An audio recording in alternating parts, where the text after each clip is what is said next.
Яг 9 сарын 7-ны вебинар үгээр эхэлж байна. Тэгээд би хуучин 100x цуврал гэж юу н оролдог гэсэн. Тэгээд тэрнийхээ нөгөө илүү ойрхон оруулахаа болоод ягаад тэр нөгөө чанар нь алдагдаад эхэлчихэж байгаа байхгүй. Байн 100x оруулна гэж байгаа хэрэгтэй байсан. Тэгээд яг баталгаатай 100x энэ төр хийдэгтэй биш. Ер нь бол зүгээр coin дээр илүү эрсдэлтэй арилжаануудыг бид нар бол ингээд санал болгоод явдаг. Хамгийн сүүлд гэхэд бид нар Send AI тэгээд AI16Z-ийн төслүүдийг ерөнхийдөө бол 100x цэвэрлүүдээр бол оруулж исэн. Тэгээд Send-ийн хувьд болохоор mixed feelingтэй. Юугаараа гэхээр анх санд болгож оруулсны дараа уул нь 5x хийжсэн байхгүй. Тэгээ уул нь айгүй амжилттай арилж явж исэн юм. Тэгснээ уунаад тэгээ сүүлдээ алдагдaltaй болсон. Би 5x хийгдсэн байхдаа ашиг авах хэрэгтэй байсан ийм нөхцөл байдал болж хуурсан. Тэгээ явж исэн.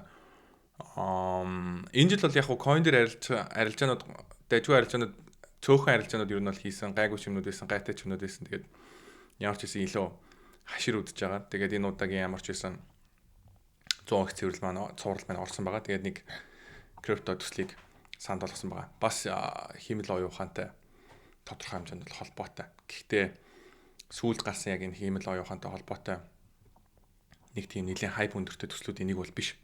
Тэгээд энэ төсөл маань гараад удаж байгаа төсөл байгаа. Тэгээд сүүлд 100x цуврал орсны дараа бол ойролцоогоор 25% өсөлт үзүүлсэн байгаа. Тэгэхээр ямар ч хэсэн цаг үеэ онж оруулсан болов гэж бодож байгаа. Тэгээд сонирхож байгаа усуд байх юм бол мөлжөртэй болонгийн subscriber болоод уншиж болно. Тэгээд би 2-7 хоногийн хугацаатай 20% хямдрал зарласан байгаа. Тэгээд энэ маань тусгай линк дээр дарах шаардлага байхгүй. Шийдвэр бүртгэж байгаа бүх хүмүүс тэр ерөнхийдөө бол 20% дискаунт маань орчин. Тэгээд амжаад орсон усуд байх юм бол ер нь бол хөнгөлөлтөй ханшаа төгжих боломжтой байгаа.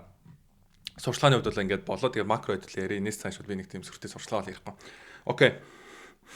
Lisa Cook гээд юуны одоо энэ FOMC-гийн member байгаа. Тэгээд энэ member-ууд маань яаж явдаг вэ гэхээр тодорхой tenure буюу хугацаатай. Тэгээд энэ бол 2038 онд бол хугацаанд дуусгасан Biden-ы оруулсан түүхэнд хамгийн анхны хар хүн оруулсан. Тэгээд хар эмэгтэй орж ирсэн. Тэгээд энэ эмэгтэй одоо үнэхээр энэ ажлыг барихад одоо тийм тохиромжтой credential энэ байсан юм уу гэдгийг бол би мэдэхгүй байна. Илүү нөгөө diversity, equity, inclusion буюу төрийн өндөр албан тушаалууд дээр хар хүмүүсийг илүү оролцоо өндөртэй байлгах хэрэгтэй гэдэг нэг юм балай яриануд явсантай холбоотойгоор Байдны засгийн газрын хийсэн шийдвэрүүдийн нэг байсан байх магадлал айгүй өндөртэй. Тэгээд энэ хүн яасан бэ гэхээр mortgage application дээр худлаа яриад ерөнхийдөө бол энэ нэлээд ноцтой гэмт хэрэг гэж тооцогддог зүйл бол хийцэн. Тэгээд тэр нь юу вэ гэхээр хоёр шиг байр авахтаа хоёулангийн өөрийнхөө primary residence буюу яг гол энэ миний амьдардаг байр юм а гэж хэлээд тэгээд зээлийн ипотекийн зээлийнхэн хиймлэр бууруулсан.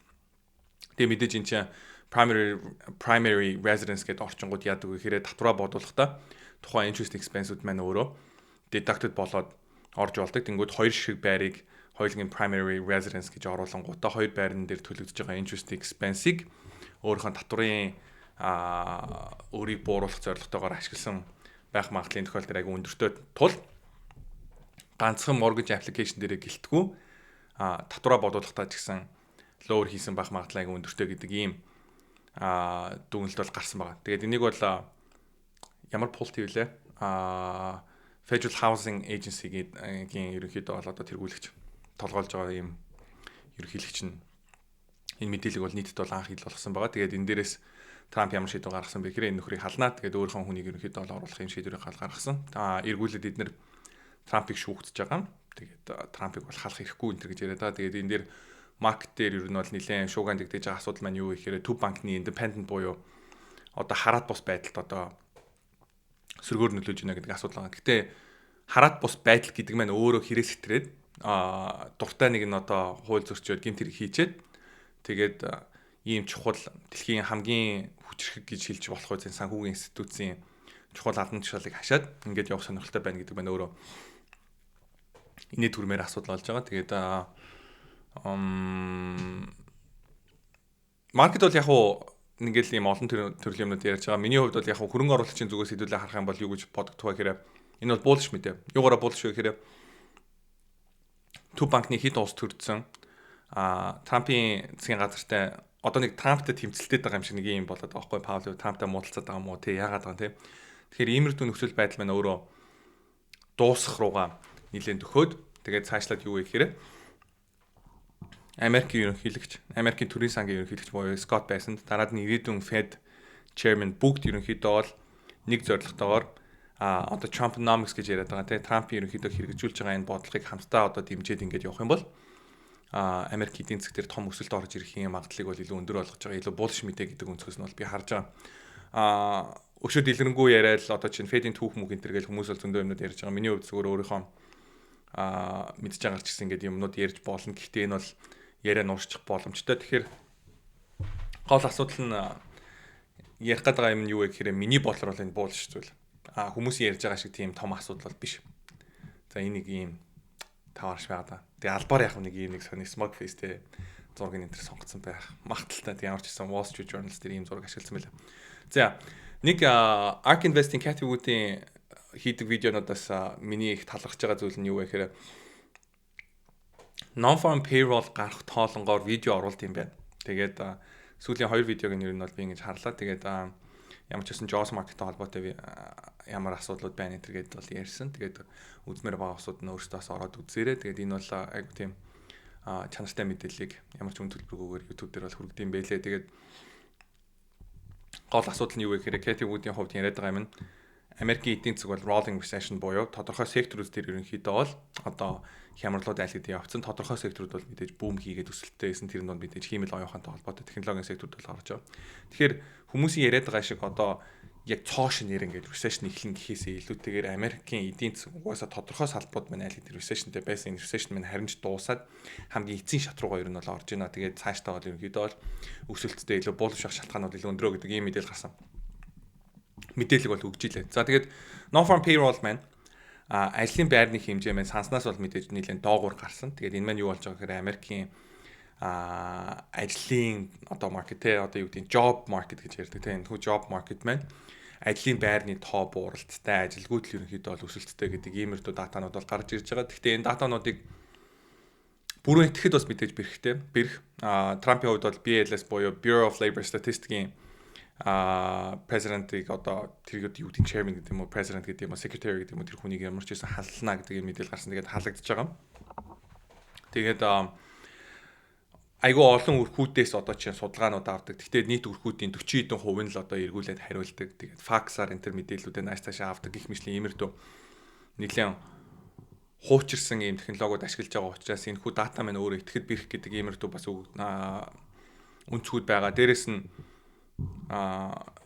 цагаачлалтай холбоотой хууль бус цагаачтыг ерөнхийдөө бууруулж байгаа зөндөө олон хүмүүс депорт хийж байгаатай холбоотойгоор бас энэ датанууд дээр өөрсдөд орж байгаа гэдэг иймэрхүү зүйлүүд бол гарч байгаа. Гэхдээ нэг ажиллах нь юу вэ гэхээр jobs market дээр гарч байгаа энэ хүү ажилгүйдэлтэй холбоотой ажлын байртай холбоотой датанууд маань сул гарснараа төв банкны бодлогын хүүг бууруулах магадлалыг илүү өндөр болгоод маркет энийг ер нь бол булш гэдэг талаас нь бол хүлээж авч байгаа. Тэгээд 9 сар мэдээж савлгаатай харилцагт нийлэн төвхтэй хэцүү сар. Тэгээд миний 9 сар дээр байгаа таамаг маань ер нь юу вэ гэхээр FOMC хүртэл төв банк бодлогын хүүг бууруулах магадлал өндөртэй учраас тэр магадлал дээр үндэслээд ерөнхийдөө бол маркет жоох өсөлттэй байж 9 сарын дунд хүртэл өсөлттэй байж байгаа.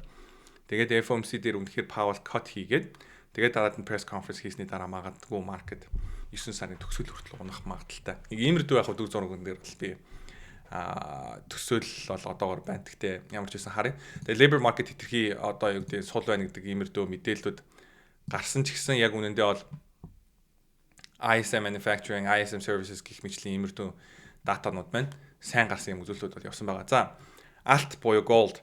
Goldman breakout хийгээд all time high хийсэн. Тэгээд би бол энийг юу гэж таамаглаад байгаа гэхээр за мэдээж алт өсөж байгаа айгүй олон төрлийн шалтгаанууд байгаа тийм. Инфляц одоо жишээ нь юу гэдэг төсвийн алдагдал энэ төр гэл тийм. Дэлхийн төв банкнууд алт худалдаж авч байна гэх мэтлийн иймэрдүү шалтгаануудыг бол хүмүүс бол их ярьдаг. Миний хувьд бол сүүлд энэ Путин, Ши Жинпин, Ким Жонг Ун уулзсан энэ уулзалт маань өөрөө геополитикийн эрсдлийг өндөр болгож ийн гэж харуулад тэгээд алт маань ерөнхийдөө бол амжилттайгаар breakout хийсэн болов уу гэж би бол бодож байгаа. Олон жил маркетер мэдээж ярилцсан усуудын хувьд бол энэ бол false breakout буюу худлаа breakout байгаад эндээсээ ингээд алт унах магадлал бол нэг ойролцоогоор 15%. Энэ маань одоо зөв breakout байгаа цаашаа өсөлтөө ингээд 5,000 9,000 тэргээд ингээд өргөжлүүлээд явах магадлал бол 50-аас илүү хувьтай энэ гихчлэн иймэрдүү статистикуудыг бол ярьж байлаа. Миний хувьд бол богино хугацаанд алт бол overbought буюу хит өссөн эндээсээ жоохон унах баг гэдэг энэ таамгийг гаргаж байгаа. Яагаад вэ гэхээр 9 сарын seasonality-г харах юм бол ганцхан маркет унаад зогсолтгүй биткойн болон алт ч гэсэн ерөнхийдөө бол одоо муу гүйцэтгэлтэй байдаг сар байгаа байхгүй. Тэгэхээр юу гэхээр угаасаа тэтэр гүмбэлжүүдтэй болон дээр бид нар хувьцаа болон зооснуудтай юм чинь хэрвээ маркет унах юм бол би алт дагаж унах юм байна гэдэг таамаг дээр үндэслээд бид нэр ерөнхийдөө бол алт болон алтны майнерын ETF-ийг ерөнхийдөө шортлсон ийм арилжааны ID бол гаргасан. Тэгээ ямар ч үсэн энэ ID маань хэр явах юм байгаа хөрвчлэн харах байгаа. За Трампын зүгээс картелүүдтэй дайн хийж байгаа. Венесуэл руу маш олон энэ байлдааны хөлгөн онгоцонд одоо онгоцнууд хөлгөн онгоц биш усан онгоцнууд юм тийм. Усан онгоцнууд энэ төр явуулсан юм датанууд гарсан. Дээрэс нь хар тамхи Америк руу зөөж байгаа 12 ширхэг хар тамхины картелийн гишүүдийг үйлдэл дээр нь ерөнхийдөө бол хөнөөсөн байгаа. Тэгээд энэ маань юу харуулж байгаа гэхээр Трампын хар тамхины эсрэг хийж байгаа энэ хүт тэмцэл хэлснээрээ яг үнэхээр амлалтандаа хүрээд энэ ажлыг бол маш сериосныгаар хийж байгаа. Тэгээд энтэй холбоотой бид нэр арилжааны саналыг бас боловсруулсан. Тэр маань юу вэ гэхээр хар тамхинд онцгой усуд маань өөрөө нэг withdrawal effect гэж явдаг. Би маань одоо юу гэдэг тархин тэр нэг хар тамхинд дастан тэрийг эргүүлээд нэхэд юм байна л да. Тэнгүүт нь эргүүлээд баг зэргийн ерөнхийдөө бол мансууруулах нөлөөтэй. Гэхдээ донтуулдгүй тийм төрлийн бодисыг одоо жишээ нь юу гэдэг нь те биеийг ингээд айжмар тэр нэг хамаарлыг бууруулах хөндлөлт өгд юм байна л да. Тийм ийм үйлдвэрлэдэг компани дээр бид нар буулш ID босруулж ямар ч байсан мүлжиртэй болон дээр гаргасан байгаа. Тэгээд энэ дээр бол ийм байна. George Soros-ыг шүүхт өгч магадгүй энэ гэдэг мэдээлэл гарсан байсан. Тэгээд манай Монголтой холбоотой геополитиктэй холбоотой мэдээлэл гэх юм бол Орос Монголоор дамжуулаад хятад руу байгалийн хий дамжуулдаг хоолой барихаар болж байгаа юм. Тэгээд энд хараа хөрс өх Путинтэй уулзж байгаа зураг жишээний харагдаж байна. Тэгээд энэ ажил маань Монголд бас сайн нөлөөтэй манад бол зөндөө орлого авчирсан юм ажил болох болов гэж бас гордож байна. Тэгээд би бол яг деталь нь бол уншсангүй ямар ч гэсэн ийм мэдээлэл бол гарсан байна. Тэгээд FOMC маань өөрөө 9 сарын 16, 17-нд байгаа. Тэгэхээр би бол 9 сарын дунд хүртэл маркет ерөнхийдөө бол гайгүй ханшаа бариад авах өсөд авах болов гэж би бол одоогор л хараад байна. За энэ Peter Thiel гэдэг нэг юм хөрөнгө оруулагч байдаг. Palantir болон PayPal-ийн хөрөнгө оруулагч. PayPal-ийн бол co-founder гэж явдаг. Elon Musk-тай бол хамт эхлүүлж исэн ийм алдартай хөрөнгө оруулагч тэр бомтон байдаг. Тэгээд өөрийгөө Christian гэж яриад байдаг. Тэгсэн чинь би бол Christian гэж боддог байсан аахгүй. Тэгсэн чинь надад бол Christian юм шиг санагдаагүй. Ягаад тэгэхээр нэгт гомо тэгээд эрэгтэй хүнтэй ингээд хамт амьдардаг. Дээрэс нь хүнд нөгөө мөнгө төлж байгаад эмэгтэй хүнд ингээд нөгөө хүүхдэд тэлгэж байгаа төрүүлж мөрүүлдэг нэг юм яваад байгаа шүү дээ барууны орнуудад. Тэгээ тийм юмар хүүхдэд энтертэй болцсон тийм хүн байд юм байна. Тэгээд нэг сонирхолтой юм нь юу байдаг вэ гэхээр сүүлийн үед медиагаар айгүйх яригдаад эхэлж байгаа яриа маань юу гэхээр antichrist буюу одоо antichrist одоо эвнэд гэдэг иймэрхүү яриануд байдаг. Мэдээж энэ Библиэлд байдаг. 1-р Жон болон 3-р Жон дээр гардаг ийм ойлголт байгаа. Гэхдээ antichristуд ирсэн цаашдаа ч гэсэн ирнэ олон antichristуд байгаа гэж Библиэлд байдаг бол зоолон хүмүүс нэг төрлийн хүмүүс одоо зөвхөн нэг хүн юм шиг иймэрхүү ойлголт гаргаж яриад байдаг. Тэгээд Питер Thiel-ийн хувьд бол энэ дээр бол айгүй муухай мушкилт хийж илээ. Тэр нь юу вэ гэхээр хиймэл оюун ухааны хөгжил явна. Тэгээ хиймэл оюун ухааны одоо эсрэг тэмцэхтэй хиймэл оюун ухааны хөгжлийг одоо хүлээн зөвшөөрөхгүй баг ингэж тэмцэж байгаа тэр хүмүүс бол баг antichrist чиг юм хүм antichrist гэж тэдгэрийг бол хэлж болно. Тэгээд нэг юм сонирм ярьж илээ. Тэгээд энэ дээр яг хуу зах зээл дээр юу харагдаж байгаа гэхээр хүмүүсийн сэтгэлгээний дунд ертөнцийг харах үзлийн хувьд жирийн эргээд ультра баян хүмүүсийн хооронд энэ ертөнцийг харах үзлийн хувьд энэ том ялгаа бий болж байгааг ер нь бол харж эхэлж байгаа. Тэгээд эдний хувьд одоо чинь юу гэдэг нь те хүний биеинд бол ингээл өөрчлөлтүүд хийгээл эргэтэн янз бүрийн ингээд солиод хүнийг сайжруулад хүн бол одоо өөхгүй одоо те урт удаан амьдрах одоо нэг юм холимог компьютер одоо cyborg шиг юм төрлийн хүн рүү шилжих юм ирээдүрөө бид нэр очин тэрнийг одоо боломжтой болгоно гэх мэтлийн иймэрхүү юмнуудыг яриа те яг нэг өөртөө бурхан болох гээд байгаа юм шиг Юри Харари гэдэг нөгөө Баткагийн бичсэн номон дээр гардаг шиг юм ирээдүг бид нар төсөөлөд байгаа байхгүй. Тэгээ бид нэр жирийн бидний хувьд бол come on боловчтой хэмээр иймэрхүү юмнууд байгаа байхгүй. Тэгээд энийг сонирхол татсан. Тэгээд манайх өөрөөсөө энэ сэдвийн талаар судалмаар бай судалж болно. Bob Elliott гэдэг хуучин радиологийн фандд ажилладаг байсан юм макро шинжээч үүдэг. Тэгээд энэ макро шинжээчийн хувьд бол яг уу энийг би ягаад жишээ болгож оруулсан бэ гэхээр бүх төрлийн макро шинжээчнэр юу гэж агараад байгаа гэхээр S&P 500-ийн P multiple-ийг харангуйдаа market бол overbought буюу хитрхи хөөсөлттэй байна, хит өсөлттэй байна. Эндээсээ market бол одоо нэг ашигтай биш. Энэс бол унаа энэ гэдэг иймэрдүү яриануудыг яриад байгаа. Тэгээд надад бас нэг талаасаа макро шинжээчдээс ажиллагддаг юм нь юу вэ гэхээр технологийн дэвшлиг эднэр айгүй хүлээн авшаадаг. Тэгээд хиймэл оюухантай холбоотой орчууд явж байгаа, Америкт явж байгаа энэ хүү одоо тий худалдааны дайнтай холбоотой, protectionist-ийн бодлоготой холбоотойгоор Америкт үйлдвэрлэл технологийн дахиад шин төрлийн одоо renaissance буюу тий хөгжил дэвшлийн одоо шинэ эрен эхэлж болохыг эднэр ерөөсөө хүлэмжшүүлэх байгаа байхгүй. Тэгээд байнгын нэг юм бэр биш, тэгэл байнгын нэг юм статистик, тэгэл байнгын нэг employment-тэй холбоотой юм датанууд, инфляцтай холбоотой ярианууд тий цаашдаа бол ингээл инфляц байнгын л өсөөл Америк сүрэл доллар байхгүй болоод нэг иймэрдүү юм bleak одоо future гэж ярьдаг тий англиар бол нэг юм сүнж байгаа юм шиг юм apocalypse зүйлийг айгүйх ярьдаг. Тэгээд энийг бол би бол буруу зүйл юм байна гэж боддог болсон. Ягаад гэвэл би анх макро судалдаг гэж бод яасан бэхээр иймэрдүү төрлөний ярианыг сонсоод ингээл надад айгуу тэг нөлөөлөл одоо юу гэдэг өстой айгуу ухаантай сонсогдоод зөндөө олон чартууд гаргаад ирэхгүй нөө энэ ямар мундаг судалгаа хийдэг тавар шүү гэж бодоод иддэг байсан. Тэгээ одоо л нэлээд би бол эргэлзэж эхэлж байгаа. Тэгээ манайхан бас иймэрдүү яриануудад бол автах шаардлага байхгүй. Үнэхээр маркет унаад ингээ явж байгаа бол зүгээр moving average-ийг хараад арилцаад болно. Тэг юу гэдэг 10 хоног, 20 хоног, 50 хоногийнхаа moving average-уудыг хараад тэндээс ерөөхдөө өөрийгөө protect хийгээд явхад бол боломжтой. Тэрнээс биш одоо гинт Америк сүрэн доллар алга болно гэх мэтлийн иймэрдүү яриануудад бол автаж бол арилжаа хийх шаардлага бол байхгүй. За CGP-нтэй холбоотой мэдээллийг энэ миний сонсоод байгаа энэ сонсдог болсон энэ YouTube-ээр ярьж байгаа байхгүй юу. Тэгээд сүүлд болсон одоо ингээд уулзтуудын энтрийг харахад CGP-ний бие бол нэлээд муудсан, царай жоохон бараан болсон энэ төр харагдаж байна. Дээрээс нь заяа.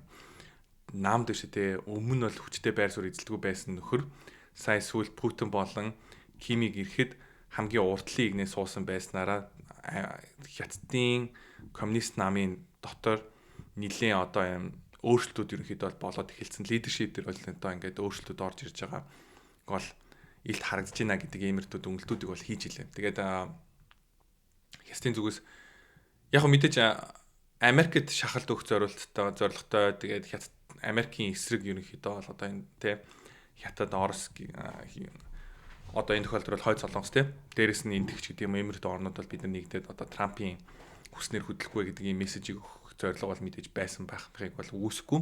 Гэхдээ нөгөө талдаа эдгээр бол нэг тийм нэгэндээ дуртай нэгэндээ хайртай орнууд бол биш. Мэдээж энэ эрх ашигн дээр үндэслэгдэж ерөнхийдөө бол холбогдож байгаа болохоос биш.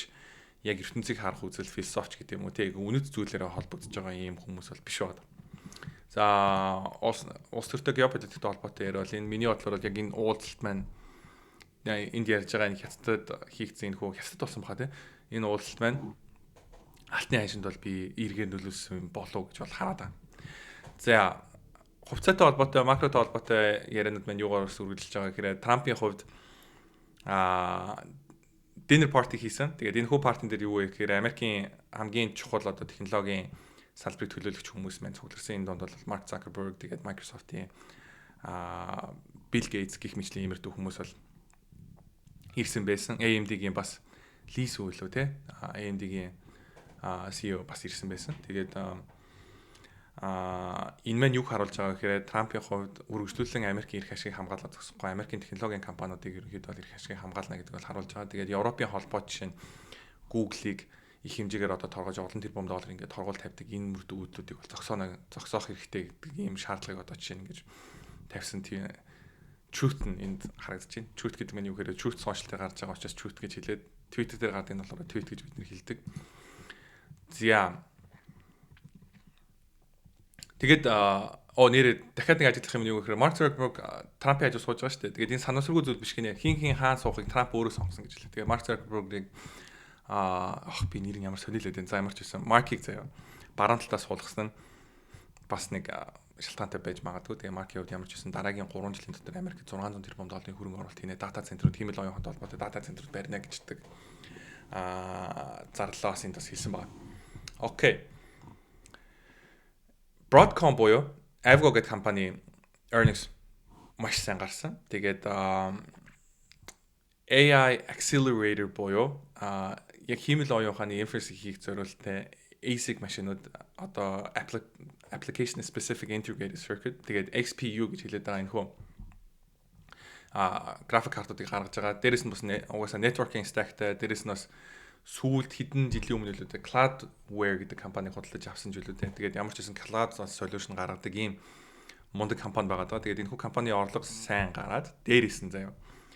Дөрөв дэх hyperscaler-тэйгээ бид нэр хилцээр хийлээ 10 тэрбум долларын химэл оюухан зориулсан график картыг борлуулахар боллоо гэдэг мэдээлэл гаргаснаас болоод ишээ тий AMD болон Nvidia гих мэтлэн хувьцаануудын ханш унсан байгаа даа. Тэгээд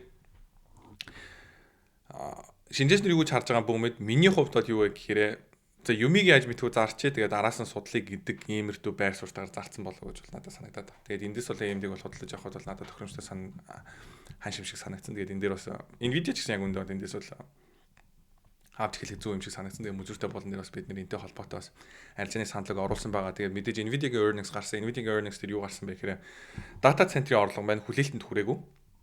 Тэгээд data center-ийн орлого маань 2% уналттай ч үлээ иймэрдүү үзүүлэлт гарсан. Тэгээд яг уу хятад руу хийх байсан борлуулалт маань өөрөө хийгдэж чадаагүйгээсээ болоод 4-5 тэрбум долларын ерөнхийдөө олж болох байсан орлого олж чадаагүй гэж юу нь ярьж байгаа. Тэгээд guidance маань мэдээ сайн guidance өгөгдсөн. Тэгээд guidance маань гэхдээ бас хятадаас олж болох орлогыг оруулаагүй гэж бол хэлсэн. Тэгэхээр дараагийн quarter буюу дараагийн үйлрлийн дата бол сайн гарах бол магадaltaй. Гэхдээ энэ бол ажиглахаар зүйл байгаа. Тэгээд Nvidia тайлан гарсны дараа унаад тэгээд маргааш нь ерөнхийдөө бол өсөж онгохт нь мөлжөртэй болон дээр бид нар бас Nvidia-г ерөнхийдөө шортж болох юм байна гэдэг арилжааны санд оруулсан тэр амжилттай ID байсан. Амжилтгүй ID-н дээр бид нар юу байсан бэ гэхээр Snowflake, MongoDB энэ төр нэлээд өссөн болохоор бид нар Salesforce-ийн хувьцааг earnings-ийн дараа магадгүй өсч магадгүй гэж бодоод long орсон бол тэн дээр алдагдaltaй арилжаа болсон. Тэгээд ямар ч байсан сонирхож ярихад бол иймэрдүү арилжаануудыг бид мөлжөртэй болон нэр хийсэн байгаа. DeepSeek биш тэгээ Huawei процессор хэрэгжилж эхэлнэ гэдэг ийм мэдээлэл гарсан байна. Тэгээд Huawei маань хятадаас гарч байгаа дараагийн одоо график карттай холбоотой ийм giant одоо том компани болж ерөнхийдөө бол хувирж байгаа. Гэхдээ нэг ойлгох хэрэгтэй юм юу вэ гэхээр Huawei маань юу юугаар орж ирээ TSMC-тэй өрсөлдөөл, Nvidia-тэй өрсөлдөөл, AMD-тэй өрсөлдөд явахаасаа илүүтэйгээр илүү тэрнээс арай боловсронгуй биш те одоо жишээ нь илүү олон одоо нанометрийн ийм wafer дээр үндэслэсэн технологиус дээр эдгээр бол нэлээд тэргүүлээд явах боломжтой. Тэгэхээр энээс болоод ямар компаниудад одоо сөргөөр нөлөөлөх вэ гэхээр одоо AMAT ч гэдэг юм уу те бусад одоо энэ waferтэй холбоотой semiconductorтэй холбоотой арай бага маржинтай үйлчлэгээнүүдийг үзүүлдэг, борлуулалтуудыг хийдэг одоо энэ технологийн компаниуд дээр энэ маань илүү сөрөг нөлөөтэй development байж магадгүй юм байна гэж бол ер нь бол ажиглагдаад байгаа. Тэгээд Alibaba-гийн earnings гарсны дараа Alibaba-с юу гэсэн бэхээр өөрсдийнхөө бас чипигээс боловсруулж байгаа хэрэглээд явна энэ гэдэг иймэрдүү мэдээллүүдийг бас гаргаж илээ. За IBM, AMD хоёр нийлж байгаад quantum computer зориулсан ийм процессор хамтарч гаргахаар болсон гэдэг бас мэдээлэлүүд гарсан. Тэгээд сүүлд Broadcom-ийн бас earnings гарсны дараа Bloomberg-ээр ороод AMD-гийн Lisa Su гэдэг CEO маань бас яриа хийж илээ. Тэгээд ямар ч байсан дараагийн энэ жилийн төгсөл хүртэл бид нар бол маш буулгаш байгаа. Бид нарт бол маш том боломжууд харагдаж байна гэхчлийн юм яриануудыг бол хэлж илээ. Тэгээд энэ маань юу гэхээр миний бодлоор AMD-г одоо дахиад худалдаж авч эхлэхэд бол тохиромжтой ханшаа гэж бодож байгаа бодлыг маань дахиж бол бастгсан юм зүйл болсон байгаа. За Apple Google-ийн AI-г хэрэглэж магадгүй гэдэг мэдээлэл гарсан. Гэхдээ энийг өмнөх би вебинараар баг ярьсан мэдээлэл баха. Тэгээ энэ маань юу харуулж байгаа гэхээр Google бишээ химэл оюуханы хувьд хөгжлийн хувьд бишээ айгүй хурдтайгаар ChatGPT-тэй ерөнхийдөө зэрэгцгүүц болоод ороод ирсэн. Зураг generate хийдэг, видео generate хийдэг юмнууд маань жоохон woke тэгэл одоо чинь юу гэдэг Trump энтертэй холбоотой Trump-ийн зургийг энтер оруулсан юм зургуудыг generate хийж гэхээр generate хийж өгөхгүй балаарад гэдэг одоо асуудал нь л одоо ч гэсэн байгаа. ChatGPT-ийн хувьд бол тэр нь хамаагүй дээрдсэн нэг үе бодвол Twitter-ийнх бол харьцангуй гайгүй Grok штэ Twitter-ийнх Grok тэн дээр бол харьцангуй гайгүй гэдэг. Тэгээ Gemini энэ асуудлуудаа засч чадах юм бол цаашдаа бол ер нь бол нэлээд өндөр хэрэглээтэй юм AI бол болох боломжтой. Ягаад вэ гэхээр ChatGPT-д мөнгө төлөх юм бол за мэдээд ингээд ChatGPT хэрэглэж чинь Google болохоор мөнгө төлчихөөр яаж байгаа гэхээр ганцхан AI гэлтгүү давхар нөгөө Gmail, Google Drive энэ төр дээр нэмэлт storage энэ төр аваад бусад ингээд бүтээгдэхүүнүүд маань бүгдээрээ хамтдаа нөгөө уялдаад хэрэглэгдэж байгаа учраас хэрэглэгч хүний зүгээс бол Google-ийг хэрэглэх нь илүү одоо ашигтай санагдах хувьц одоо илүү тийм дээр дийл байх гэдэг байгаа байхгүй юу. Тэгээд надад бол нэг тиймэрхүү ажилтнууд төрсэн. Crypto.com биш ээ. Trump-ийн ямар дижитал медиа байлаа. Truth Social-ын цаадалд байдаг компанид хамтарч байгаа бас криптотой холбоотой юм хийж нэтэр гэдэг иймэрхүү мэдээлэлд гаргадсан. Ямар ч байсан CRO-гийн зоос бас нэлийн өссөн. Тэгээд DeFi Corp бас сүүлийн чарт оруулсан байсан. Нэг сонирхолтой санагдаад оруулчлаа. Тэр нь юу вэ гэхээр энэ жилийн орлогоороо одоо блокчейнүүд маань ямар байна гэсэн чинь Solana хамгийн өндөр орлоготой 125 тэрбум, Ethereum 523 сая, Hyperliquid маш өндөр хагас тэрбум, Tron 450 сая, BNB 148 сая, Bitcoin 134 сая гихчлээ орж ирлээ. Base болохоор дараад нь 54 тэрбум, 54 сая. Arbitrum тэрний дараа 5 дахин байгаа 10 саяын орлоготой орж ирлээ гэдэг иймэрхүү чартыг бас хуваалцсан байлаа. Тэгээд энэгээр бас надад бол хамгийн impressive санагдаж байгаа нь юу гэхээр мэдээж Solana бол мундаг байгаа.